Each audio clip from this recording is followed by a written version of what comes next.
भारत सदियों से महान देश रहा है।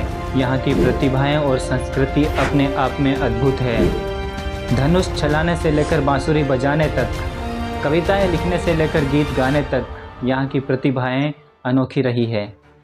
लेकिन आज क्या ये प्रतिभाएं, क्या ये टैलेंट वास्तव में सही दिशा में जा रहा है, या फिर हम प्रतिभा या टैलेंट इसका सही अर्थ ही भूल चुके हैं। यह देश ऐसा है जहाँ पर माता पिता को भगवान का दर्जा दिया जाता है। फिर इसी देश में माँ बाप और पुत्र के बीच के रिश्ते को कलंकित करने का प्रयास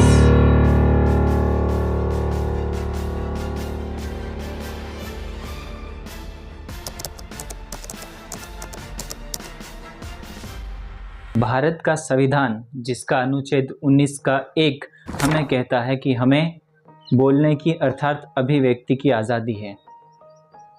लेकिन इसी आज़ादी में हम अपनी सीमाएं भूल जाते हैं, हम अपने कर्तव्य भूल जाते हैं। आज़ादी के नाम पर आज़ादी का इतना फ़ायदा हम क्यों उठाने लग जाते हैं। मैं बात कर रहा हूँ उन अपमानजनक शब्दों की जो एक भारत के इंडियाज़ गॉट टैलेंट शो के नाम पर चलने वाले उस गंदगी भरे कंटेंट के बारे में। भारत में एक शो चलता है जिसका नाम है इंडियाज़ गॉट टैलेंट, अर्थात भारत की प्रतिभा या भारत का टैलेंट, जिसके अंदर टैलेंट क्या होता है? कॉमेडी के नाम पर वाहियात अपमानजनक शब्दों का उपयोग, भारत के पवित्र रिश्तों के बीच में कलंकित सोच का हस्तक्षेप।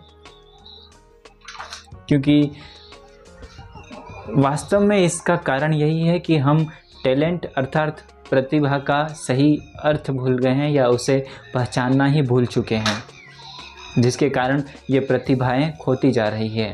ये अश्लीलता, अपमानजनक शब्द आते कहाँ से हैं?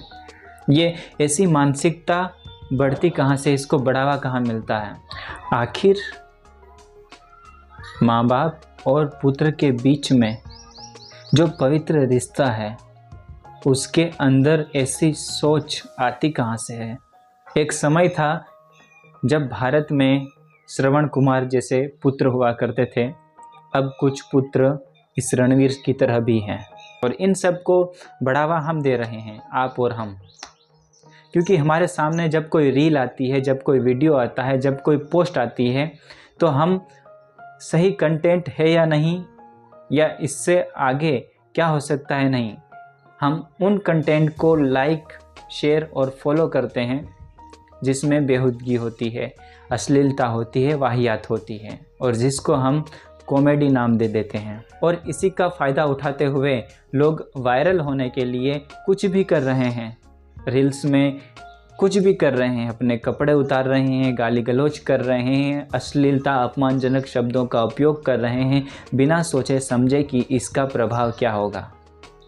क्योंकि आप और हम सही कंटेंट बनाने वाले को बढ़ावा नहीं देते, या असली कंटेंट आपको और हमको अच्छा नहीं लगता, तो उसी का परिणाम ऐसे ही निकलता है। फिर हमें अचानक से बहुत बुरा लगने लग जाता है। जब शुरुआत होती है तब हमें मज़ा आता है, और बात जब इतनी गंभीर हो जाती है तब हम सोचते हैं।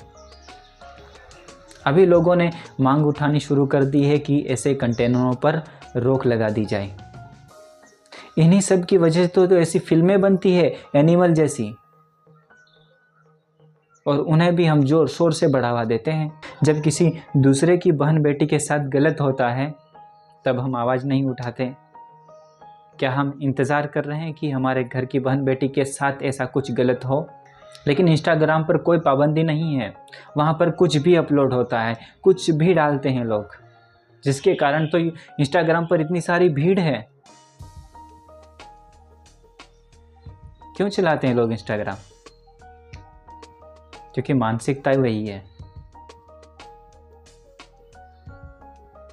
जब तक हम कॉमेडी क्या होती है, कंटेंट क्या होता है, यही नहीं समझेंगे तो फिर यही चीज़ें निकल के आएगी सामने। जब आपके सामने कोई अच्छी पोस्ट आती है, अच्छी वीडियो आता है, अच्छा कंटेंट आता है जो आपके उपयोगी, आपके परिवार के लिए उपयोगी होता है, क्या आप उसको लाइक करते हो, शेयर करते हो, कमेंट करते हो? नहीं। जब कोई अश्लील भरा कंटेंट आता है, अश्लील भरी रील आती है, कोई कॉमेडी आती है बेहूदगी भरी जिसमें अपमानजनक बातें हों, किसी का मजाक उड़ाया गया हो, तो वो तो आप तुरंत एक दूसरे को इधर उधर शेयर कर देते हो। और अभी तो रील एक दिन में 50-100 तो रील लोगों को शेयर करते हैं। आपकी मर्जी है, आप क्या सोचते हैं, क्या करते हैं, क्या नहीं है। बाकी मैंने अपनी तरफ से मेरी 2 कौड़ी की राय रखी है। आपकी क्या राय है कमेंट में ज़रूर बताना। चैनल पर आप नए हैं तो चैनल को सब्सक्राइब करना। समग्र दर्शन के साथ मैं अजय भूरिया।